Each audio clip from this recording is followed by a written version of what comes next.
നമുക്കൊന്ന് കെട്ടിപ്പിടിച്ച കാരണം നമ്മുടെ വീട്ടുകാർ മാത്രമേ ഉള്ളൂ. അതെ, അത് മാത്രമേ ഉള്ളൂ. തിരിച്ച് വീട്ടിൽ ചെന്ന് പറഞ്ഞു.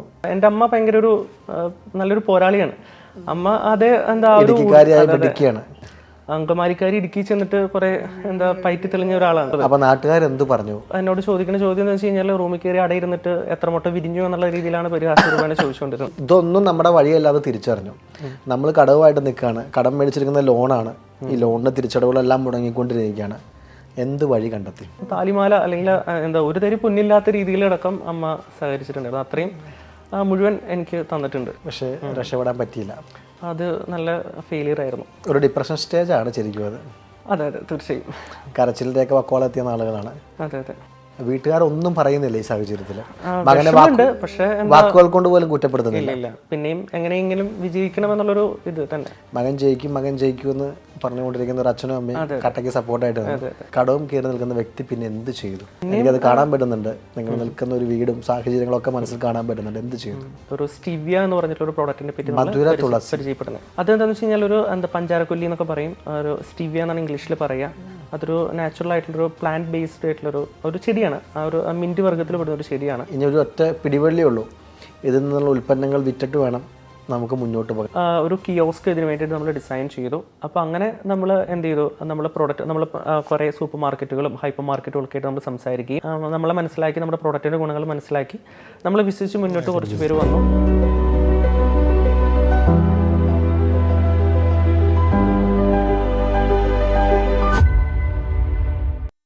നമസ്കാരം, രംഗു കെ ഹരിദാസ്. സ്പാർക്കിൻ്റെ വളരെ പ്രത്യേകതകളുള്ള മറ്റൊരു എപ്പിസോഡിലേക്ക് സ്വാഗതം. 17-ാം വയസ്സിൽ ആദ്യത്തെ സംരംഭം, 23-ാമത്തെ വയസ്സിൽ 30 ലക്ഷം രൂപയുടെ കടം, ഒടുവിൽ ജീവിതത്തോട് പടപൊരുതി 27-ാമത്തെ വയസ്സിൽ വിജയം. ടോമിൻ്റെ ജീവിതം സംഭവബഹുലമാണ്. ടോമിനെയാണ് ഇന്ന് സ്പാർക്ക് പരിചയപ്പെടുത്തുന്നത്. നമസ്കാരം ടോം, സ്പാർക്കിൻ്റെ വേദിയിലേക്ക് സ്വാഗതം. നമസ്കാരം. ടോമിൻ്റെ നാട് എവിടെയാണ്? ഞാൻ ജനിച്ചതും വളർന്നതൊക്കെ ഇടുക്കി ജില്ലയിൽ പടമുഖം എന്ന് പറഞ്ഞ സ്ഥലത്താണ്. ഇപ്പോൾ ഒരു 10 വർഷമായിട്ട് ഇരിഞ്ഞാലക്കുട സെറ്റിൽഡ് ആയിക്കണം. ജനിച്ചതും വളർന്നതും പടമുഖത്താണ്. പടമുഖം എന്ന് പറയുന്നത് കട്ടപ്പന ഭാഗത്ത്. അതെ അതെ. അവിടെ നിന്ന് പിന്നെ എന്തിനാണ് ഇരിഞ്ഞാലക്കുടയ്ക്ക് പോകുന്നത്? എൻ്റെയും ചേച്ചിയുടെയും പഠനത്തിന് വേണ്ടി ഭയങ്കര ഡെഡിക്കേറ്റഡ് ആയിട്ടുള്ളൊരു ഫാമിലി ആയിരുന്നു എൻ്റെ ഫാമിലി. അപ്പോൾ എൻ്റെ ചേച്ചിയുടെയും പഠനത്തിന് വേണ്ടിയിട്ട്, പഠനത്തിന് കുറച്ചുകൂടെ നല്ലൊരു സ്ഥലം നോക്കിയിട്ട് വന്നതാണ് തൃശ്ശൂർ ഇരിഞ്ഞാലക്കുട. ഞാൻ 10ാം ക്ലാസ് കഴിഞ്ഞ് നിൽക്കുന്ന സമയമായിരുന്നു. അത്യാവശ്യം കുഴപ്പമില്ലാത്ത റിസൾട്ട് കാര്യങ്ങളൊക്കെ 10ാം ക്ലാസ്സിലുണ്ടായിരുന്നു. നല്ല മാർക്ക് ഉണ്ടായിരുന്നു. ഫുൾ എ പ്ലസ് ആ ഒരു ഇതൊക്കെ ഉണ്ടായിരുന്നു. ബുദ്ധിജീവിയായിരുന്നു. കുറേ നാൾ അങ്ങനെ ഒരു ഇതായിരുന്നു, പഠനം എന്നുള്ള രീതിയിലായിരുന്നു പോയിക്കൊണ്ടിരുന്നത്. അതിനുശേഷം പിന്നെ പല ലൈഫിന്റെ പല സിറ്റുവേഷൻസും പഠിക്കുന്നതിന്റെ ഭാഗമായിട്ട് ഇരിഞ്ഞാലക്കുടയ്ക്ക് വരികയാണ്. അപ്പോൾ അച്ഛനും അമ്മയ്ക്ക് എന്തായിരുന്നു ആ സമയത്ത് ജോലി? നമ്മളുടെ ഒരു കർഷക കുടുംബമാണ്. ക്ഷീര കർഷകൻ ആയിരുന്നു എൻ്റെ അച്ഛൻ. കുറച്ച് പശുവും അങ്ങനത്തെ കാര്യങ്ങളൊക്കെ, പിന്നെ കുറച്ച് സ്ഥലവും കാര്യങ്ങളൊക്കെ ഉണ്ട്. അപ്പോൾ അങ്ങനെ ഒരു നോർമൽ ഒരു ഇടുക്കി ലൈഫ്. അപ്പോൾ ഇതെല്ലാം ഉപേക്ഷിച്ചിട്ട് അച്ഛനും അമ്മയും നിങ്ങളുടെ പഠിത്തത്തിന് വേണ്ടി ഇരിഞ്ഞാലക്കുടയ്ക്ക് വരികയാണ്. അതെ അതെ. അപ്പോൾ എന്തായിരുന്നു പിന്നെ വരുമാനം? ഒരു റിലേറ്റീവ് ഇരിഞ്ഞാലക്കുട ഉണ്ടായിരുന്നു. അപ്പോൾ അവർക്കൊരു പ്രോപ്പർട്ടി ഒക്കെ അവിടെ ഉണ്ട്. അപ്പോൾ ചേച്ചിക്ക് ഇരിഞ്ഞാലക്കുട ക്രൈസ്റ്റ് കോളേജിൽ അഡ്മിഷൻ കിട്ടി. ഞാൻ 10ാം ക്ലാസ് കഴിഞ്ഞ് നിൽക്കുകയായിരുന്നു. അപ്പോൾ തൃശ്ശൂർ PC തോമസിൻ്റെ അടുത്ത് എൻട്രൻസ് പഠിപ്പിക്കാനും കാര്യങ്ങൾക്കൊക്കെ ആയിട്ട് എൻ്റെയും ചേച്ചിയുടെയും പഠനത്തിനായിട്ട് ഞങ്ങളെ രണ്ടുപേരെയും ഇങ്ങോട്ട് എത്തിച്ചു. അതെ അതെ. ഞങ്ങൾക്ക് കൂട്ടായിട്ട് അമ്മ വന്നു, പിന്നെ ഞങ്ങൾക്ക് എല്ലാവർക്കും കൂട്ടായിട്ട് പപ്പയും വന്നു. പിന്നെ അങ്ങനെ ഇരിഞ്ഞാലക്കുടക്കാരായി പിന്നീട്. അതെ, പിന്നീട് ഇരിഞ്ഞാലക്കുടക്കാരായി. അങ്ങനെ PC തോമസിന്റെ അടുത്തേക്ക് പോവുകയാണ്. ഇരിഞ്ഞാലക്കുടയിൽ നിന്ന് തൃശ്ശൂർക്ക് പഠിക്കാൻ വേണ്ടി പോവുകയാണ്. അതെ അതെ. അപ്പോൾ എങ്ങനെയുണ്ടായിരുന്നു ആ പഠനം? ചെറുപ്പം മുതൽ ഇങ്ങനെ കുഴപ്പമില്ലാതെ പഠനമായിരുന്നു. അപ്പോൾ എൻ്റെ അമ്മയ്ക്കൊരു ഡോക്ടർ ആവണം എന്നുള്ളൊരു ആഗ്രഹം ഉള്ളതുപോലെ എനിക്ക് മനസ്സിലായി. ഒരിക്കലും ഫോഴ്സ് ചെയ്തിട്ടൊന്നുമില്ല. പക്ഷെ അത് അമ്മയുടെ ആഗ്രഹമായിരുന്നു. ഒരിക്കലും എന്നെ ഫോഴ്സ് ചെയ്തിട്ടില്ല. എനിക്ക് ഇഷ്ടമുള്ള ഏതൊരു മേഖലയിൽ തിരഞ്ഞെടുക്കാനും എൻ്റെ വീട്ടിൽ നല്ല സപ്പോർട്ടായിരുന്നു. എന്ത് വേണേൽ തിരഞ്ഞെടുക്കാം. അതെ അതെ. അപ്പോൾ 10 കഴിഞ്ഞിട്ട് നേരെ എന്ത് ചെയ്തു? 10ാം ക്ലാസ് കഴിഞ്ഞിട്ട് പിന്നെ +1 +2 ഇരിഞ്ഞാലക്കുട നാഷണൽ എന്ന് പറഞ്ഞ സ്കൂളിൽ. ഇരിഞ്ഞാലക്കുടയാണ് +1 +2 ഒക്കെ ഇരിഞ്ഞാലക്കുടയിലാണ്. ആ സമയത്ത് എന്തെങ്കിലും കച്ചവടത്തിലേക്ക് ഇറങ്ങിയിട്ടുണ്ടോ? ഇല്ല, +1 കഴിഞ്ഞപ്പോൾ മുതലാണ് തൃശ്ശൂരിൻ്റെ ക്ലൈമറ്റ് തട്ടിപ്പ് തുടങ്ങാൻ തോന്നുന്നു. തൃശ്ശൂരുകാരെല്ലാവരും ബിസിനസ്സുകാരാണല്ലോ. അപ്പോൾ അങ്ങനെ തൃശ്ശൂർ ചെന്നപ്പോൾ മുതൽ എന്താ ഒരു ബിസിനസ് തുടങ്ങണം, അല്ലെങ്കിൽ ബിസിനസ് ലൈഫിനോട് ഒരു ഭയങ്കര ഒരു അഭിരുചി തോന്നി. പിന്നെ എൻ്റെ ഒരു അങ്കിള് ഒരു ഇൻസ്പിറേഷനാണ്. എൻ്റെ ഒരു അമ്മയുടെ അനിയൻ ഒരാൾ ബിസിനസ് മേഖലയിലുണ്ട്. അപ്പോൾ ചെറുപ്പം മുതൽ അദ്ദേഹം നമുക്കൊരു ഹീറോയാണ്. അപ്പോൾ അദ്ദേഹത്തിനോടുള്ള ഒരു ഇൻസ്പിറേഷനും കാര്യങ്ങളൊക്കെ ഉണ്ടായിരുന്നു. അങ്ങനെയാണ് +1 കഴിഞ്ഞപ്പോൾ മുതൽ ആ ഒരു സമയം മുതൽ ഒരു ബിസിനസ് തുടങ്ങണം, അല്ലെങ്കിൽ അങ്ങനെ ഒരു ആഗ്രഹം. എന്ത് ബിസിനസ്സിലേക്ക് ഇറങ്ങുന്നത്? എന്ത് ബിസിനസ് എന്നുള്ള രീതിയിൽ അല്ലെങ്കിൽ കൂടിയും നമുക്കൊരു സ്വയം കാശ് ഉണ്ടാക്കുക എന്നുള്ളതായിരുന്നു ആദ്യം. ആരോടും ചോദിക്കാതെ ഒരു വരുമാനം കയ്യില്ല. അതെ. അപ്പോൾ ആ ഒരു സമയത്ത് +1 ആ ഒരു സമയത്ത് മുതൽ നമ്മൾ ട്യൂഷൻ എടുക്കാനും അങ്ങനെയൊക്കെ തുടങ്ങിയിരുന്നു.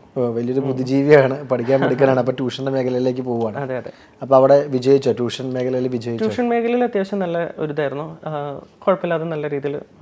ഞാനൊരു അത്ര നല്ല ടീച്ചറല്ല, കാശ് ഉണ്ടാക്കണമെന്നുള്ള ഒരു ഇത് മാത്രമേ ഉള്ളൂ. അല്ലാതെ പഠിപ്പിക്കുക എന്ന് പറയുന്നത് ഒരു നല്ലൊരു സ്കില്ല് വേണ്ട ഒരു കാര്യമാണ്. അപ്പോൾ എനിക്കതില്ല എന്നുള്ളത് നമുക്ക് ആ ഒരു സമയത്ത് തന്നെ മനസ്സിലായിരുന്നു. പിന്നെ കിട്ടുന്ന കാശ് കൊണ്ട് മാത്രം നമ്മൾ പിന്നെ ആ ഒരു ഇത് തുടർന്നു. അത് +2 കഴിഞ്ഞപ്പോഴും ആ ഒരു ഇതുണ്ടായിരുന്നു. പിന്നെ +2 കഴിഞ്ഞിട്ട് നേരെ PCയുടെ അടുത്തേക്ക് പോവാണല്ലോ. നമ്മുടെ ലക്ഷ്യം ഡോക്ടർ ആവുക എന്നുള്ളതാണ്. PCയുടെ അടുത്ത് പോയി കഴിഞ്ഞാൽ പിന്നെ ഒന്നിനും സമയമില്ല. അപ്പൊ എന്ത് ചെയ്തു PCയുടെ അടുത്ത് പോയിട്ട്? പിന്നെ എന്താ പറയാ, ആ ഒരു അദ്ദേഹത്തിന്റെ അടുത്ത് പോയത് കൊണ്ടല്ല, പക്ഷെ നമ്മുടെ ഒരു മേഖല അതല്ല എന്നുള്ളത് മനസ്സിലായി. നമുക്ക് നമ്മുടെ ആഗ്രഹമല്ലല്ലോ, ഇത് നമ്മളെ കൊണ്ട് കൂട്ടിയാൽ കൂടില്ല എന്നൊരു ധാരണയെ. അതെ. അപ്പൊ നമ്മളത് അവസാനിപ്പിച്ചു.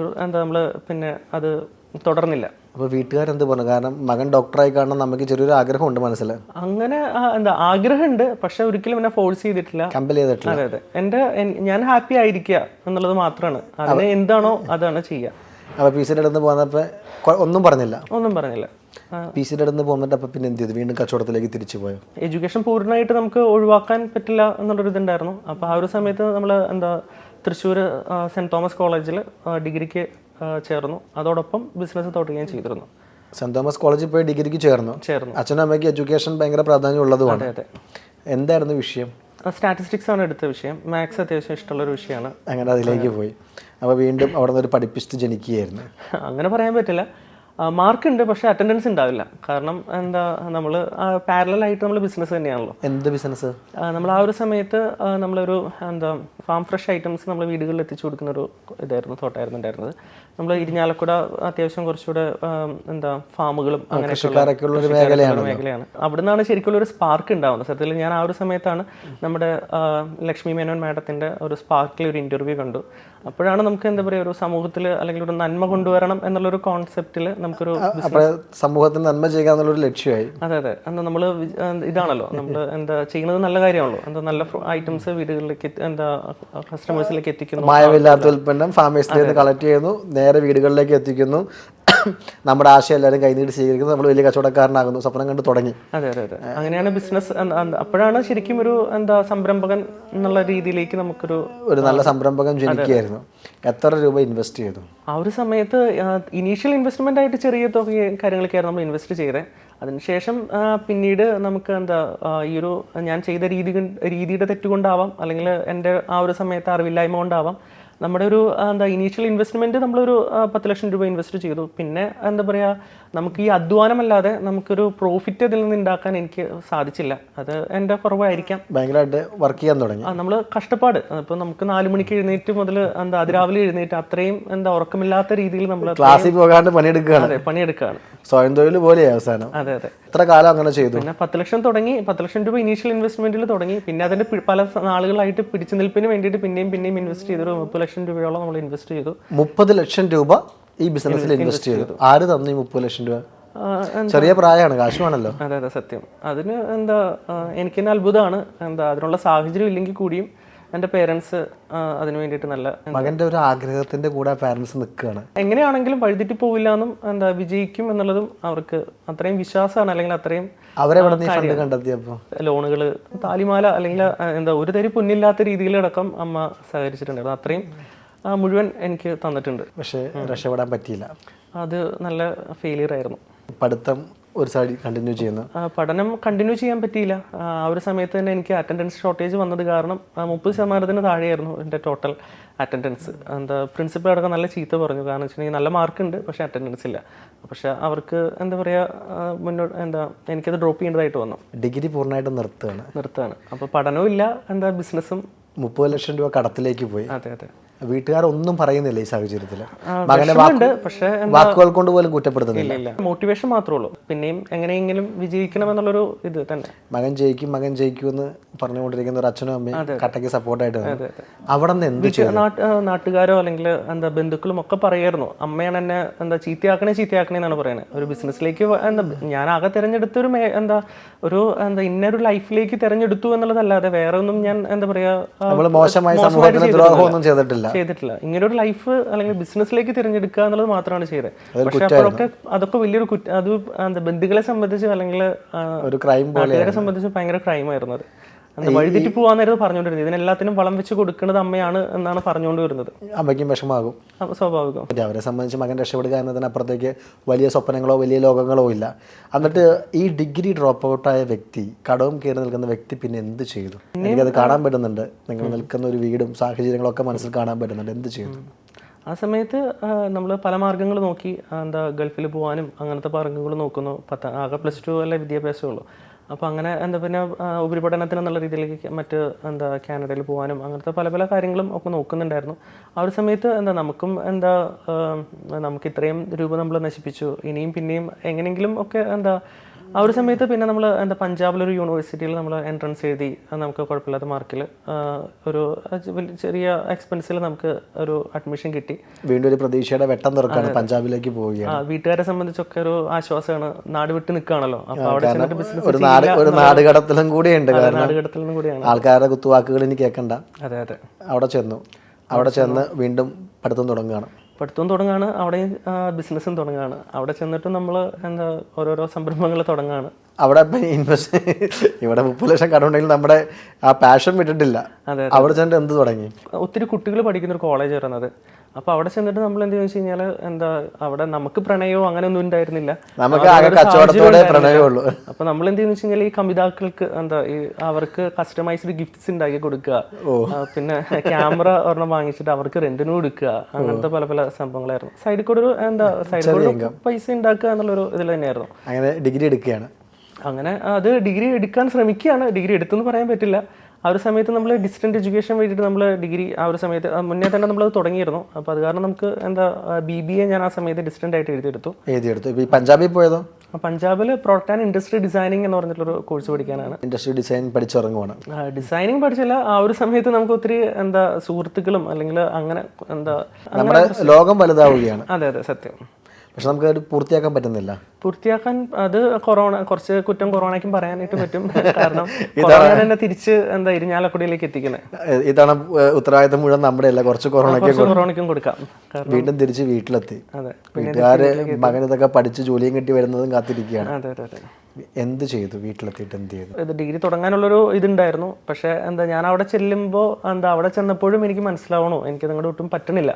ആ ഒരു കോഴ്സ് പറ്റണില്ല. നമുക്ക് ആ ഒരു നമുക്ക് പറ്റിയ പരിപാടിയല്ല എന്ന് നമുക്ക് മനസ്സിലായി. അപ്പോഴും വീട്ടുകാരോട് എനിക്ക് പറയാൻ പറ്റില്ല. കാരണം ഇത്രയും പറയുന്ന കാര്യത്തിന് മൊത്തം ഫാമിലി നമ്മൾ ചെയ്തതെല്ലാം അബദ്ധമാണ്. അതാണ്. അപ്പൊ അങ്ങനെയാണ് നമ്മൾ ഇരിഞ്ഞാലക്കുട എത്തിയിട്ട് ഞാൻ അവതരിപ്പിച്ചു. നമുക്ക് പറ്റിയ മേഖലയല്ല, നമുക്ക് പറ്റണില്ല എന്ന് പറഞ്ഞു. വീട്ടിൽ കയറിയിരുന്നു. നമുക്ക് പിന്നീട് വെറുതെ ഇരുന്നു. നമ്മൾ ആലോചനകളാണ് അടുത്തത് എന്ത് ചെയ്യും എന്നുള്ളത്. അപ്പൊ നാട്ടുകാരെന്ത് പറഞ്ഞു? നാട്ടുകാരും വീട്ടുകാരും ഒക്കെ പറഞ്ഞുകൊണ്ടിരുന്നത് അവർ ഇടയ്ക്കിടയ്ക്ക് പുറത്തേക്ക് കാണുമ്പോൾ എന്നോട് ചോദിക്കുന്ന ചോദ്യം എന്ന് വെച്ച് കഴിഞ്ഞാൽ റൂമിൽ കയറി അടയിരുന്നിട്ട് എത്ര മുട്ട വിരിഞ്ഞു എന്നുള്ള രീതിയിലാണ് പരിഹാസപരമായി ചോദിച്ചുകൊണ്ടിരുന്നത്. അടയിരിക്കുവാണെന്നാണ്. അതെ. റൂമിൽ കയറിയിരുന്ന് അങ്ങനെ നമ്മൾ വേറെ അവർക്ക് ദ്രോഹമൊന്നും ചെയ്യാൻ പോകണമെന്നില്ല. നമ്മൾ അത് ഒരുവിധം ഞാൻ നോക്കുമ്പോൾ ഒരുവിധം ആളുകളെ ഫേസ് ചെയ്യാൻ മടിയുള്ളവർ മൊത്തം അല്ലെങ്കിൽ ഇങ്ങനെ എന്തെങ്കിലും ഒരു ഡിപ്രഷൻ സ്റ്റേജ് ആണ് ശരിക്കും അത്. അതെ തീർച്ചയായും. കരച്ചിലത്തേക്ക് വക്കോളെത്തിയ ആളുകളാണ്. അതെ. അമ്മ എപ്പോഴെങ്കിലും ഇതിനെക്കുറിച്ച് ആ ഒരു സമയത്ത് അമ്മയുടെ അച്ഛൻ്റെ സപ്പോർട്ട് എങ്ങനെയായിരുന്നു? സപ്പോർട്ട് എന്താണെന്ന് വെച്ച് കഴിഞ്ഞാൽ എനിക്ക് ആകെ അവർ മാത്രമേ ഉള്ളൂ. അമ്മയും പപ്പയും ചേച്ചിയും ഇവർ പണ്ട് മുതലേ അത്രയും ഞാൻ അവരോടായിട്ട് അത്ര അറ്റാച്ച്ഡ് ആണ്. അവർ നമ്മൾ ഭയങ്കര ബോണ്ടിങ് ആണ്. അപ്പോൾ അത് കാരണം നമ്മൾ എല്ലാ കാര്യവും അവരുമായിട്ട് പറയും. നമുക്കങ്ങനെ ഫ്രണ്ട്സോ എന്താണെന്ന് എനിക്കറിയില്ല. നമുക്ക് അധികം ഫ്രണ്ട്സോ കാര്യങ്ങളൊന്നുമില്ല. അപ്പോൾ കാരണം ഓരോന്നിൻ്റെ പുറകെ ഓട്ടം മാത്രമേ ഉള്ളൂ. നമുക്ക് ഈ ഫ്രണ്ട്സ് എന്നൊക്കെ പറയുമ്പോൾ ഒരു കമ്മിറ്റ്മെൻ്റ് ആണല്ലോ.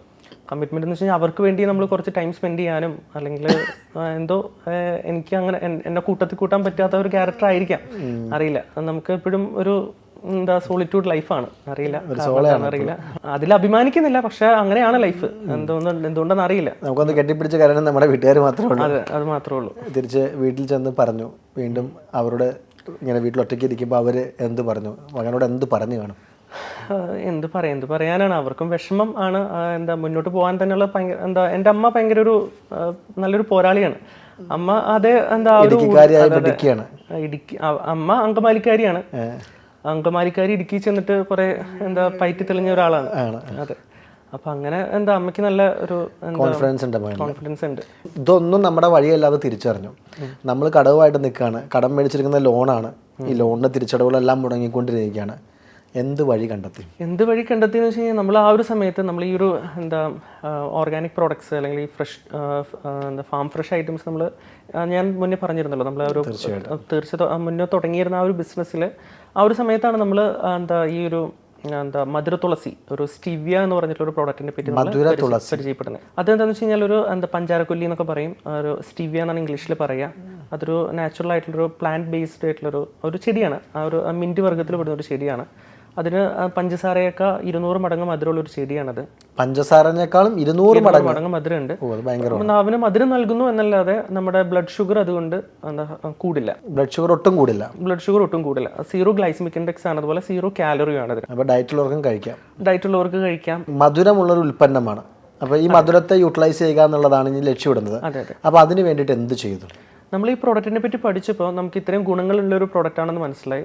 പക്ഷേ എന്തുകൊണ്ട് അത് ആളുകളിലേക്ക് എത്തുന്നില്ല എന്നുള്ളതിനെ പറ്റി നമ്മൾ നോക്കി. അപ്പോൾ ഞാൻ നോക്കുമ്പോൾ ഇന്ത്യയിലെ ഏറ്റവും കൂടുതൽ ഡയബറ്റിക് പേഷ്യൻസ് ഉള്ള ആളുകൾ നമ്മുടെ കേരളത്തിലാണ്. അത്രയും ഡയബറ്റിക് പോപ്പുലേഷൻ നമ്മുടെ കേരളത്തിൽ വളരെ കൂടുതലാണ്.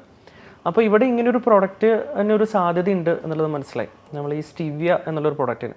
അപ്പോൾ എന്തുകൊണ്ട് സ്റ്റീവിയ എല്ലാ സൂപ്പർ മാർക്കറ്റുകളിലും ഹൈപ്പർ മാർക്കറ്റുകളിലും ഒക്കെ നമുക്കിത് വാങ്ങിക്കാൻ കിട്ടുന്ന ഒരു പ്രോഡക്റ്റ് ആണെങ്കിൽ കൂടിയും ആളുകൾ ഇതധികം എന്താ ഒരു ടേബിൾ ടോപ്പ് സ്വീറ്റ്നർ ആയിട്ട് ഉപയോഗിക്കുന്നില്ല, അല്ലെങ്കിൽ നമ്മുടെ കുക്കിങ്ങിനോ ഒന്നും അത് ഉപയോഗിക്കുന്നില്ല. കാരണം അതൊട്ടും യൂസർ ഫ്രണ്ട്ലി അല്ല.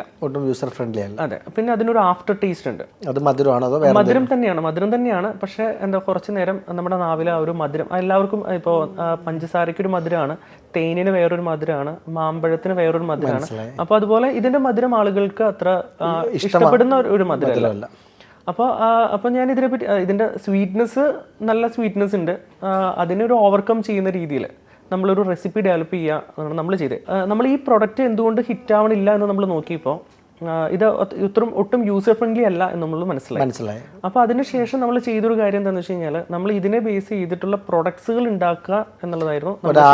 വിഭാഗത്തിലേക്ക് ഇറങ്ങാണ്, റിസർച്ച് ചെയ്യാൻ വേണ്ടി ഇറങ്ങാണ്. അപ്പോൾ അങ്ങനെ നമ്മൾ കാശൊന്നും ഇല്ലാതെയാണ് ഇറങ്ങുന്നത്. അതെ, തീർച്ചയായും. അപ്പോൾ എന്ത് ചെയ്തു? എത്ര പേരെ എടുത്തു? ആദ്യമേ ഞാൻ സ്വയം പരീക്ഷിച്ചു. ആദ്യം ലഡു, ജിലേബി ഇങ്ങനത്തെ ഓരോ ഐറ്റംസ് നമ്മൾ ഈ സ്റ്റീവിയ വെച്ചിട്ട് ഉണ്ടാക്കാനായിട്ട് നമ്മൾ ശ്രമിച്ചു. അപ്പോൾ ആദ്യം നമ്മൾ പഞ്ചസാര വെച്ചിട്ട് ഉണ്ടാക്കി പഠിച്ചു. ഞാൻ ഇതുവരെ ഒരു മുട്ട പോലും പിടിക്കാത്ത ഒരു ആളാണ്. അപ്പോൾ അങ്ങനെ ആള് ലഡുവും ജിലേബിയൊക്കെ ഉണ്ടാക്കാൻ വേണ്ടി തിരിക്കുകയാണ്. അപ്പോൾ അത് മൊത്തം ഫെയിലിയർ തന്നെയായിരുന്നു. പിന്നീട് വീണ്ടും അതെ. പിന്നെ നമ്മൾ എന്ത് ചെയ്തെന്ന് വെച്ച് കഴിഞ്ഞാൽ ഇതിനെ പഠിക്കാൻ വേണ്ടി അന്വേഷിച്ചു. നമ്മൾ ഇത് അപ്പോഴാണ് മനസ്സിലാവുന്നത് ഈ ലഡു, ജിലേബി ഇങ്ങനത്തെ ഇന്ത്യൻ സ്വീറ്റ്സ് ഉണ്ടാക്കാൻ പഠിപ്പിക്കുന്ന ഒരു സ്ഥലമില്ല. അതായത് നമുക്ക് പേസ്ട്രി ഉണ്ടാക്കാനായിട്ട് നമുക്ക് പഠിക്കാൻ പറ്റും, നമുക്ക് ഓരോന്ന് പഠിക്കാൻ പറ്റും. പല സ്ഥലങ്ങളിലും ജിലേബിക്ക് ഇങ്ങനെ ഒരു സ്ഥലമില്ല. ഹോട്ടൽ മാനേജ്മെന്റ് മേഖലയിലൊക്കെ ഇതിനെപ്പറ്റി ഇങ്ങനത്തെ കാര്യങ്ങൾ, അതായത് ഈ പേസ്ട്രീസ് ഇങ്ങനത്തെ ഒക്കെ ഉണ്ടാക്കാനായിട്ട് പഠിപ്പിക്കുന്ന പല ഇൻസ്റ്റിറ്റ്യൂഷൻസ് ഉണ്ട്. പക്ഷേ ഇന്ത്യൻ സ്വീറ്റ്സ് ഉണ്ടാക്കാൻ പഠിപ്പിക്കുന്ന ഒരു ഇൻസ്റ്റിറ്റ്യൂഷൻസ് നിലവിലില്ല. അതൊരു കൈത്തൊഴിലായിട്ട് വരുന്ന ഒരു പരമ്പരാഗതമായിട്ട് കൈമാറി വരുന്നതാണ്. അതെ. അപ്പോൾ അങ്ങനെ നമ്മൾ എന്ത് ചെയ്തെന്ന് വെച്ച് കഴിഞ്ഞാൽ, അപ്പോൾ ഞാൻ സ്വയം പഠിക്കുക എന്നുള്ളത് നമുക്കിപ്പോൾ പറ്റാത്തൊരു കാര്യമായി. അപ്പോൾ ഞാൻ എന്തെന്ന് വെച്ച് കഴിഞ്ഞാൽ കുറച്ച് പേരെ നമ്മുടെ ഈ ഒരു കോൺസെപ്റ്റ് പ്രസന്റ് ചെയ്യുകയും അത് പറ്റുമെന്ന് കോൺഫിഡൻസ് ഉള്ള കുറച്ച് ഷെഫുകൾ നമ്മൾ ഇൻകോർപ്പറേറ്റ് ചെയ്തു, അവരുടെ അസോസിയേറ്റ് ചെയ്യാൻ തുടങ്ങി. അതെ, അങ്ങനെ നമ്മൾ കുറേ പേര് നമ്മൾ പരീക്ഷിച്ചു. പക്ഷേ ഒന്നും അത്ര അങ്ങോട്ട് സെറ്റ് ആവുന്നില്ല. അങ്ങനെ ഫൈനലി നമുക്കൊരു ലക്ഷ്മൺ എന്ന് നമുക്കൊരു സ്വീറ്റ് മാസ്റ്ററിനെ നമുക്ക് കിട്ടി. അദ്ദേഹം വരികയാണ്. അതെ. ഇത്രയും കാലം എവിടെയായിരുന്നു എന്നുള്ള ചോദ്യത്തോടെ സത്യം അദ്ദേഹം വന്നു. പിന്നെ നമ്മളൊരു ഒറ്റ മാസം കൊണ്ട് നമ്മുടെ എന്താ പറയാ, ആദ്യം 3 വർഷത്തോളം നമ്മൾ സ്ട്രഗിൾ ചെയ്യായിരുന്നു. പിന്നെ അദ്ദേഹത്തിന് ഒരൊറ്റ വരവ് കൊണ്ട് അദ്ദേഹം അത്രയും നല്ലൊരു സാലറി കൊടുത്തു. വീണ്ടും പ്രശ്നമല്ലേ? സത്യം. അത് വളരെയധികം ബുദ്ധിമുട്ടിയ പല സിറ്റുവേഷൻസ് ഉണ്ട്. സ്റ്റാഫുകൾക്ക് സാലറി പുറമെ ഫുഡ്, അക്കോമഡേഷൻസ് ഒക്കെ കൊടുക്കണമായിരുന്നു. അതൊക്കെ നമുക്ക് പല ഓരോ കാര്യങ്ങൾക്കും അതിൻ്റെതായ ചാലഞ്ചുകൾ ഉണ്ടായിരുന്നു. ഇപ്പോൾ ഉദാഹരണം നമ്മൾ ഫുഡിന്റെ കാര്യത്തിൽ നമ്മൾ എന്താ ഡിവൈഫൈയുടെ മറ്റേ പൊതിച്ചോറ് വിതരണം ഒക്കെ ഉണ്ടല്ലോ, അപ്പോൾ അവിടുന്ന് വാങ്ങിച്ചുകൊണ്ട് വേണം ഉച്ചയ്ക്ക് സ്റ്റാഫിന് കൊടുക്കുക. അപ്പോൾ എന്താ ചിലർ അതിന്റെ പ്രശ്നം പറഞ്ഞിട്ട് അത് ഇട്ടിച്ചു പോയ ആളുകളൊക്കെ ഉണ്ട്, എന്താ ഫുഡ് ഓക്കെ അല്ല എന്നൊക്കെ പറഞ്ഞിട്ട്. പക്ഷെ നമുക്ക് ഈ ലക്ഷ്മൺ എന്ന് പറഞ്ഞാൽ അദ്ദേഹം നമുക്ക് ഭയങ്കര കോപ്പറേറ്റീവ് ആയിരുന്നു. സാലറിയുടെ കാര്യത്തിലാണെങ്കിലും എല്ലാ കാര്യത്തിലും നല്ല കോപ്പറേറ്റീവ് ആയിരുന്നു. ഒരു മാസം കൊണ്ട് പെട്ടെന്ന് നമുക്ക് പ്രൊഡക്ട്സുകൾ നമുക്കെല്ലാം പെട്ടെന്ന് നമുക്ക് ഡെവലപ്പ് ചെയ്തെടുക്കാൻ മാർക്കറ്റിലേക്ക് വിറ്റ് ലാഭം കൊയ്തു തുടങ്ങിയാണ്. നമുക്ക് പ്രൊഡക്റ്റ് ഓക്കെ ആയി, ഇനി മൊത്തം ലാഭം ഉണ്ടാക്കുക എന്നുള്ള മുതൽ ലാഭമാണ് എന്നുള്ള വിചാരത്താലാണ് നമ്മൾ മാർക്കറ്റിലേക്ക് ഇറങ്ങുന്നത്. അപ്പൊ അങ്ങനെ നമ്മൾ എന്ത് ചെയ്തു, നമുക്ക് അപ്പോൾ ഒരു 50ഓളം വ്യത്യസ്ത തരത്തിലുള്ള പ്രൊഡക്റ്റുകളിലേക്ക് നമുക്ക് എന്താ ഷുഗർ ഫ്രീ സ്വീറ്റ്സ് ഉണ്ട്, എന്താ പറയുക, നമുക്ക് എന്താ ലഡു ജിലേബി അങ്ങനത്തെ എല്ലാ ഐറ്റംസും ഉണ്ട്, കേക്ക് ഐറ്റംസ് ഉണ്ട്. ഗംഭീര പ്രൊഡക്റ്റ് ആണല്ലോ, മാർക്കറ്റിൽ കഴിഞ്ഞിട്ട് സ്വീകരിക്കുക എന്നുള്ള ലക്ഷ്യത്തിലാണ്. അതെ അതെ അതെ, ഇറങ്ങേണ്ട താമസം അത് ഹിറ്റ് ആവും എന്നുള്ള ധാരണയിലാണ് നമ്മൾ മാർക്കറ്റിലേക്ക് ഇറങ്ങുന്നത്. അപ്പോഴാണ് നമുക്ക് മനസ്സിലാവുന്നത് എന്താ പറയുക, നല്ലൊരു പ്രോപ്പർ ആയിട്ടുള്ള മാർക്കറ്റിംഗ് ഇല്ലെങ്കിൽ, അല്ലെങ്കിൽ ആ ഒരു ബിസിനസ് മോഡൽ കറക്റ്റ് അല്ലെങ്കിൽ പ്രോഡക്റ്റ് എത്ര കണ്ട് നല്ലതാണെന്ന് പറഞ്ഞിട്ടും കാര്യമില്ല, വീണ്ടും മാർക്കറ്റിൽ എത്താതിരിക്കുകയാണ്. അതെ അതെ. അപ്പോൾ എന്ത് ചെയ്തു? കാരണം ഇനി ഒരു ഒറ്റ പിടിവള്ളിയേ ഉള്ളൂ, ഇതിൽ നിന്നുള്ള ഉൽപ്പന്നങ്ങൾ വിറ്റിട്ട് വേണം നമുക്ക് മുന്നോട്ട് പോകാൻ. എന്ത് ചെയ്തു താങ്കൾ? എങ്ങനെ ഇത് മാർക്കറ്റിലേക്ക് ആളുകളിലേക്ക് എത്തിക്കുക എന്നുള്ളത് നമ്മൾ നോക്കി. അപ്പോൾ ആദ്യം നമ്മൾ നോക്കിയത് എന്താണെന്ന് വെച്ച് കഴിഞ്ഞാൽ മറ്റ് സൂപ്പർ മാർക്കറ്റുകളിലേക്കും അല്ലെങ്കിൽ ഇങ്ങനത്തെ സ്ഥലങ്ങളിലേക്ക് ലൈൻ സപ്ലൈ പോലെ നമ്മുടെ പ്രോഡക്റ്റുകൾ എത്തിക്കുക എന്നുള്ളതായിരുന്നു ചെയ്തിരുന്നത്. പക്ഷെ അത് ആളുകളിലേക്ക് ഇത് എത്തുന്നില്ല. നമ്മുടെ പ്രോഡക്റ്റ് ഇത്തരം നമുക്ക് എല്ലാവർക്കും നല്ല അഭിപ്രായമാണ്. എന്നിട്ട് നമ്മളിത് ലൈനിൽ എത്തിക്കുക. നമ്മൾ ആദ്യം ലൈൻ സപ്ലൈ പോലെ നമ്മുടെ പ്രോഡക്റ്റുകൾ ട്രഡീഷണൽ വേ പോലെ നമ്മൾ എന്ത് ചെയ്തു, ലൈൻ സപ്ലൈ പോലെ നമ്മൾ സൂപ്പർ മാർക്കറ്റുകളിലേക്കും ഒക്കെ നമ്മൾ ക്രെഡിറ്റ് ആയിട്ട് നമ്മുടെ പ്രോഡക്റ്റ്സുകൾ നമ്മൾ കൊടുത്തു. അപ്പോൾ നമ്മുടെ സൂപ്പർ മാർക്കറ്റ് ഓണേഴ്സ് അല്ലെങ്കിൽ അവർക്ക് നല്ല അഭിപ്രായമാണ് നമ്മുടെ പ്രോഡക്റ്റുകളെ പറ്റി പറഞ്ഞത്. ഈ പ്രോഡക്റ്റിന്റെ പ്രത്യേകത, ഇത്ര നല്ല അഭിപ്രായം പറയാനുള്ള പ്രത്യേകത എന്താ? നല്ല പ്രോഡക്റ്റ് ആവാൻ കാരണം എന്താണെന്ന് വെച്ചിട്ടുണ്ടെങ്കിൽ നമ്മുടെ പ്രോഡക്റ്റുകൾക്ക് നാച്ചുറൽ സ്വീറ്റ്സ്, ഇപ്പോൾ നോർമൽ സ്വീറ്റ്സിൻ്റെ അതേ രൂപവും അതേ ടേസ്റ്റുമാണ് നമ്മുടെ പ്രോഡക്റ്റുകൾക്ക്.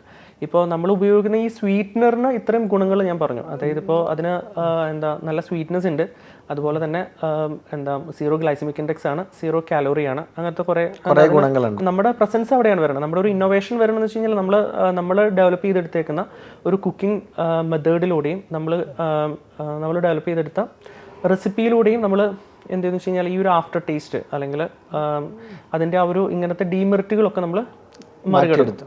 ഈ പ്രോഡക്റ്റുകളുടെ ഗുണം എന്താണെന്ന് വെച്ച് കഴിഞ്ഞാൽ ഒരു 50% കാലോറി കുറവാണ്, അതുപോലെ തന്നെ ഗ്ലൈസമിക് ഇൻഡെക്സ് കുറവാണ്. അപ്പോൾ ഡയബറ്റിക് ഉള്ള ആളുകൾക്കും അതുപോലെ തന്നെ ഡയറ്റ് നോക്കുന്നവർക്കും ഒക്കെ സേഫ് ആണ്, അല്ലെങ്കിൽ എന്താ പറയുക, മറ്റേതിനേക്കാൾ നോർമൽ സ്വീറ്റ്സിനേക്കാൾ മികച്ചതാണെന്നാണ് പറയാൻ പറ്റുള്ളൂ.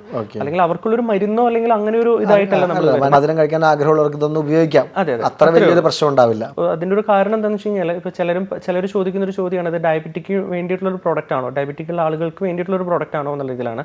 ഇത് ഡയബറ്റിക് ആളുകൾക്കുള്ളവർക്ക് വേണ്ടി മാത്രമായിട്ടുള്ള പ്രോഡക്റ്റ് എന്നുള്ള രീതിയിലാണ്. നമ്മൾ മറ്റേ നോർമൽ സ്വീറ്റ്സിനേക്കാൾ മികച്ച ഒരു സ്വീറ്റ്സ് എന്നുള്ള രീതിയിലേക്കാണ് നമ്മൾ വരുന്നത്. അതിന് കാരണം നമ്മൾ ഇതിൽ ഉപയോഗിക്കുന്ന മറ്റ് ഇൻഗ്രീഡിയൻസിന് അതിൻ്റെതായിട്ടുള്ള ഗ്ലൈസമിക് ഇൻഡെക്സും അതിൻ്റെതായിട്ടുള്ള കാലോറി ഉണ്ടാവും. നമ്മളിതിൽ ചെയ്തിരിക്കുന്നത് നമ്മൾ ഒരു തരി പോലും പഞ്ചസാരയോ ഒരു തരി പോലും ശർക്കരയോ ചേർക്കാതെ നമ്മൾ sweets normal taste, normal texture, mouth feel ഒക്കെ നോർമൽ അതേ നോർമലായിട്ട് കൊടുക്കുകയാണ് ചെയ്തത്. അപ്പോൾ മാർക്കറ്റിൽ ഈ പ്രൊഡക്റ്റ് സ്വീകരിക്കപ്പെടുന്നില്ല, അതിനെന്തായിരിക്കാം കാരണം? അതിൻ്റെ കാരണം നമ്മളൊരു ചെറിയൊരു സ്ഥാപനമായിട്ടാണ് നമ്മൾ തുടങ്ങിയത്. അപ്പോൾ ഇതിന് നല്ല രീതിയിൽ ഇങ്ങനൊരു പ്രോഡക്റ്റ് നമ്മൾ മാർക്കറ്റിലേക്ക് എത്തിച്ചു. പക്ഷേ ഇങ്ങനൊരു പ്രോഡക്റ്റ് മാർക്കറ്റിലേക്ക് എത്തി എന്നുള്ളത് ആളുകളിൽ അറിഞ്ഞു കഴിഞ്ഞാലാണ് ഇത് പ്രോഡക്റ്റ് വന്ന് വാങ്ങുള്ളൂ. അല്ലെങ്കിൽ ഇത് നോർമൽ സ്വീറ്റ്സിന്റെ അടുത്ത് അല്ലെങ്കിൽ ഒരു എടുത്തിരിക്കുന്ന ഒരു നോർമൽ സ്വീറ്റ്സ് ആയിട്ട് തന്നെയാണ് ആളുകൾ മനസ്സിലാക്കുക. അപ്പോൾ ഇതൊരു ഒരു പുതിയൊരു ബ്രാൻഡാണ്, ഇതിന് ഇന്ന പ്രത്യേകതകൾ ഉണ്ട് എന്ന് പറയാൻ നമുക്കൊരാളില്ല. അപ്പോൾ അല്ലെങ്കിൽ അത്രയധികം ഒരു നല്ലൊരു റെപ്യൂട്ടഡ് ആയിട്ടുള്ള ഒരു ബ്രാൻഡ് അംബാസിഡർ ഒക്കെ വെച്ചിട്ട് അല്ലെങ്കിൽ ഒരു മോഡലിനൊക്കെ വെച്ചിട്ട് നമ്മൾ അതുപോലെ പരസ്യം ചെയ്ത് കഴിഞ്ഞാലാണ് നമുക്ക് ഈ ഒരു പ്രോഡക്റ്റ് ഇങ്ങനെ ഒരു പ്രോഡക്റ്റ് മാർക്കറ്റിലേക്ക് വന്നു എന്നുള്ളത് ആളുകളിലേക്ക് മനസ്സിലാവുകയും അങ്ങനെ അതൊരു സെയിൽസ് ഉണ്ടാവുക എന്നുള്ളത് നമുക്ക് മനസ്സിലായി. പക്ഷെ ആ ഒരു നമുക്ക് ബെയർ ചെയ്യാൻ പറ്റില്ല. നമ്മുടെ അവസാനത്തെ പിടിവള്ളിയാണ്. എന്ത് ചെയ്തു? ഇനി രക്ഷപ്പെടണമല്ലോ. അതെ അതെ, ഇത് നമുക്ക് പിന്നെ നമുക്ക് മുന്നോട്ട് പോയേ പറ്റുള്ളൂ. നമുക്ക് വേറെ പ്ലാൻ ബി നമുക്കില്ല. അപ്പോൾ നമുക്ക് എന്തെന്ന് വെച്ച് കഴിഞ്ഞാൽ നമ്മൾ വേറെ എന്ത് ചെയ്യാം എന്നുള്ളതിനെ പറ്റി നമ്മൾ ആലോചിച്ചു. അപ്പോഴാണ് നമ്മൾ പല മാർഗ്ഗങ്ങൾ നമ്മൾ ഓരോരോ ഇതിനെപ്പറ്റി നമ്മൾ പഠിച്ചു, വേറെ എന്ത് ചെയ്യാം എന്നുള്ളത്. അപ്പോൾ നമുക്ക് ഇത്രയധികം സ്വീറ്റ്സ് ഉള്ളത് കാരണം നമുക്കൊരു എന്താ പറയുക, ഒരു നോർമൽ ഒരു ബേക്കറി പോലെ നമുക്ക് തുടങ്ങാം എന്നുള്ളൊരു ആശയം വന്നു. ഒരു എന്താ പറയുക, ഒരു പഞ്ചസാരയും ശർക്കരയും ഒന്നും ഉപയോഗിക്കാതെ എന്നാൽ മധുരമുള്ള സ്വീറ്റ്സ് നമ്മൾ കൊടുക്കുന്ന ഒരു ബേക്കറി പോലെ നമ്മൾ തുടങ്ങാം എന്ന് വിചാരിച്ചു.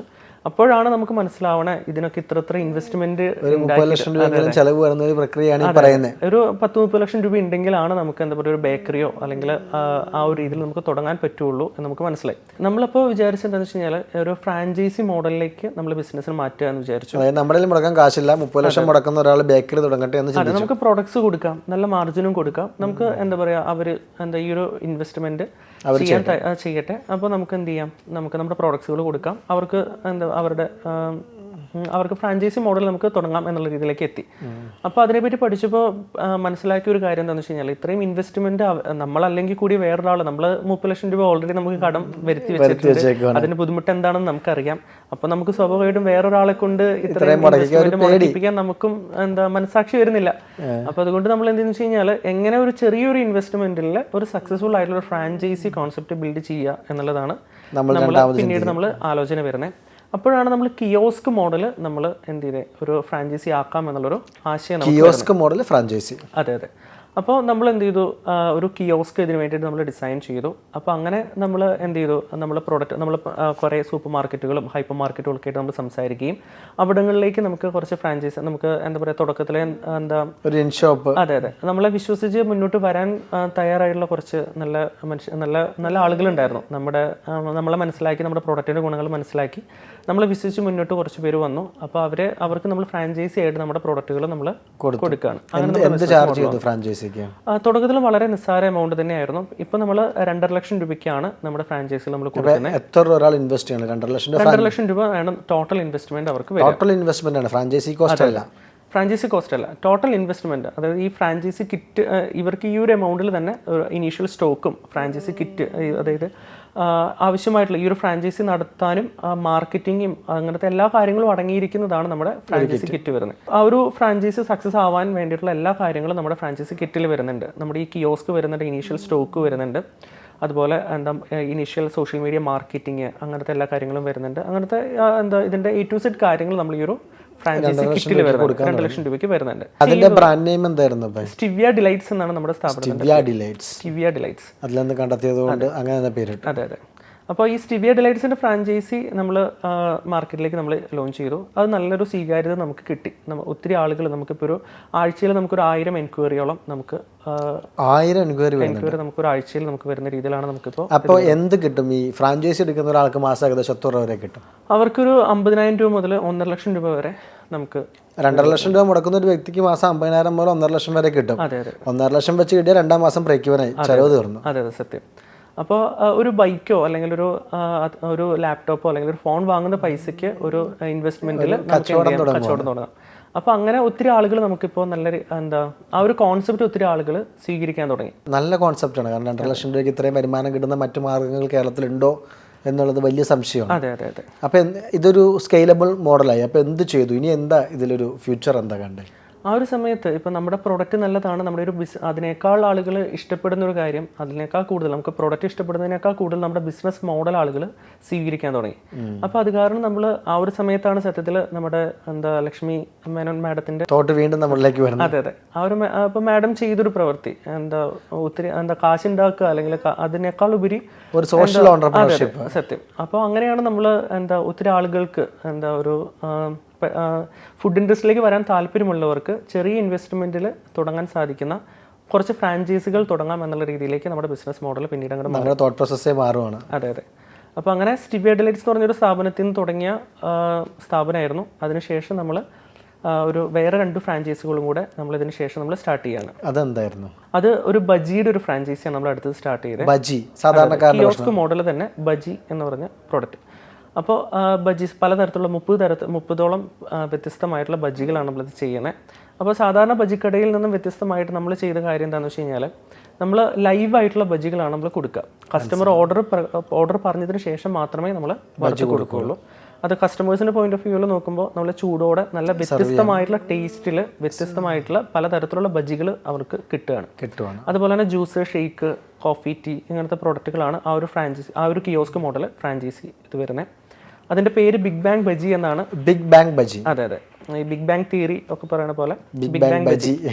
അപ്പോൾ എന്താ പറയാ, നമ്മൾ അത്രയും ചൂടോടെ ബിഗ് ബാങ് തിയറി ആ ഒരു കോൺസെപ്റ്റ് അതാണല്ലോ. അതായത് അത്രയും ചൂടോടെ കൊടുക്കുക, അല്ലെങ്കിൽ അത്രയും ഫ്ലവേഴ്സിൻ്റെ എക്സ്പ്ലോഷൻ, ആ ഒരു ഇതാണ് നമ്മൾ ആ ഒരു പേര് കൊണ്ട് നമ്മൾ അർത്ഥമാക്കുന്നത്. അപ്പോൾ അത് എന്താ നമ്മൾ ചെയ്യുന്നത് എങ്ങനെയാണെന്ന് വെച്ച് കഴിഞ്ഞാൽ, നമ്മൾ ഈ ഒരു നമ്മുടെ എല്ലാ ഫ്രാഞ്ചൈസികൾക്കും കോമൺ ആയിട്ടുള്ള പ്രത്യേകതകൾ എന്താണെന്ന് വെച്ച് കഴിഞ്ഞാൽ, ചെറിയ ഇൻവെസ്റ്റ്മെൻറ്റിൽ സ്റ്റാർട്ട് ചെയ്യാനായിട്ട് സാധിക്കും, വലിയ ലാഭവും കിട്ടുന്നുണ്ട്, നല്ല ലാഭം ആളുകൾക്ക് കിട്ടുന്നുണ്ട്. അതുപോലെ തന്നെ നല്ല ഒരു ഇന്നോവേഷൻ അതിലുണ്ടാവും. അതായത് ഇപ്പോൾ മൂന്നാമത് എന്ത് ചെയ്തു, ബജ്ജി കഴിഞ്ഞിട്ട് പിന്നെ നമ്മൾ സ്റ്റാർട്ട് ചെയ്തത് സിസിലി സ്നാക്സ് എന്ന് പറഞ്ഞിട്ടൊരു ഫ്രാഞ്ചൈസിയാണ്. അതിലെന്താ കൊടുക്കുക? അത് നമ്മൾ ചെറിയ നമ്മൾ 5 സ്റ്റാർ ഹോട്ടലുകളിലൊക്കെ കിട്ടുന്ന സ്നാക്സുകൾ, ചിക്കൻ നഗറ്റ്സ് അല്ലെങ്കിൽ ക്രാബിൻ്റെ ഐറ്റംസ് എടുക്കുന്നുണ്ട്, ഞണ്ടിൻ്റെ ഐറ്റംസും പ്രോൺസിൻ്റെ ഐറ്റംസും ഇങ്ങനത്തെ എല്ലാ ഐറ്റംസും വ്യത്യസ്തമായിട്ടുള്ള സ്നാക്സുകളാണ്. അതും നമ്മൾ ലൈവായിട്ട് നമ്മൾ വറുത്ത് കൊടുക്കുകയാണ് നമ്മൾ ചെയ്യുന്നത്. അതും ലൈവാണ്. അങ്ങനെ ഇത് 3 ഫ്രാഞ്ചൈസി മോഡലായി ഇപ്പം നിലവിൽ. അതെ. പ്രോഡക്റ്റുകൾ ഇതൊക്കെയാണ്. അതായത് സ്റ്റിവിയ ഡിലൈറ്റ്സിൻ്റെ പ്രോഡക്റ്റുകൾ ഷുഗർ ഫ്രീ സ്വീറ്റ്സ് ആണ്. വ്യത്യസ്തമായിട്ടുള്ള സ്വീറ്റ്സുകളാണ് നമ്മൾ ചെയ്യുന്നത്. ഒരു തരി പോലും പഞ്ചസാര ശർക്കര ചെയ്യാത്ത പ്രോഡക്ട്സുകളാണ്. അതുപോലെ ബിഗ് ബാങ് ബജിയിൽ വ്യത്യസ്തമായിട്ടുള്ള ബജികളാണ് നമ്മൾ ചെയ്യുന്നത്. 30ഓളം ബജികളും അതുപോലെ ജ്യൂസ്, ഷേക്ക് അങ്ങനത്തെ ഐറ്റംസ് ആണ് നമ്മൾ ചെയ്യുന്നത്. സ്നാക്സിന് സിസ്ലി സ്നാക്സിൽ നമ്മൾ നല്ല ചൂടോടെ നമ്മൾ ലൈവായിട്ട് വറുത്ത് കൊടുക്കുന്ന വ്യത്യസ്തമായിട്ടുള്ള സ്നാക്സുകളാണ് നമ്മൾ ചെയ്യുന്നത്. ഇനിയും ആറാണ്ടി നടക്കുകയാണ്, പുതിയ ഉൽപ്പന്നങ്ങൾ ഉണ്ടാക്കാൻ. നമ്മൾ ഈ വർഷം 10ഓളം വിവിധ തരം ഫ്രാഞ്ചൈസികളാണ് നമ്മൾ തുടങ്ങുന്നത്. 10 ഫ്രാഞ്ചൈസികൾ ഓപ്പൺ ആക്കും. 10 തരം ഉൽപ്പന്നങ്ങളുടെ ഫ്രാഞ്ചൈസികൾ, വ്യത്യസ്തമായിട്ടുള്ള പ്രോഡക്റ്റുകളുടെ ഫ്രാഞ്ചൈസികളാണ് ഒരു പ്രൊഡക്റ്റ് ബണ്ടിലായി മാറിക്കൊണ്ടിരിക്കുകയാണ്. അതെ. ഇതുപോലെ ചെറിയ ഇൻവെസ്റ്റ്മെന്റിൽ അഫോർഡബിൾ ആയിട്ടുള്ള രീതിയിലേക്ക് പെട്ടെന്ന് റിട്ടേൺ കിട്ടുന്ന രീതിയിലുള്ള ഒരു മെത്തേഡാണ്. നമ്മൾ കിയോസ്ക് മോഡലിലുള്ള ഫ്രാഞ്ചൈസികളാണ് വിൽക്കുന്നത്. എന്താണ് അതിന്റെ പ്രത്യേകത? എന്താണ് നിങ്ങളെ വ്യത്യസ്തരാക്കുന്നത്? എൻ്റെ സ്ഥാപനം നമ്മളിപ്പോൾ ഫോക്കസ് ചെയ്യുന്നത് വ്യത്യസ്തമായിട്ടുള്ള ഫുഡ് ഫ്രാഞ്ചൈസികൾ കോൺസെൻട്രേറ്റ് ചെയ്തിരിക്കുകയാണ്. അപ്പോൾ നമ്മളുടെ കോമൺ ആയിട്ടുള്ള പ്രത്യേകതകൾ എന്താണെന്ന് വെച്ച് കഴിഞ്ഞാൽ, നമുക്ക് വ്യത്യസ്തമായിട്ടുള്ള ഫുഡ് പ്രോഡക്റ്റുകൾ നമുക്ക് ഉണ്ട്. ഒരു ഷുഗർ ഫ്രീ സ്വീറ്റ്സിൻ്റെ ഫ്രാഞ്ചൈസി ഉണ്ട്, ബജിയുടെ ഒരു ഫ്രാഞ്ചൈസി ഉണ്ട്, പിന്നെ സിസിലി സ്നാക്സിൻ്റെ ഫ്രാഞ്ചൈസി ഉണ്ട്. അപ്പോൾ ഇതിന് കോമൺ ആയിട്ടുള്ള പ്രത്യേകതകൾ എന്താണെന്ന് വെച്ച് കഴിഞ്ഞാൽ, നമുക്ക് വളരെ ചെറിയ ഇൻവെസ്റ്റ്മെൻറ്റിൽ നമുക്ക് തുടങ്ങാനായിട്ട് സാധിക്കും.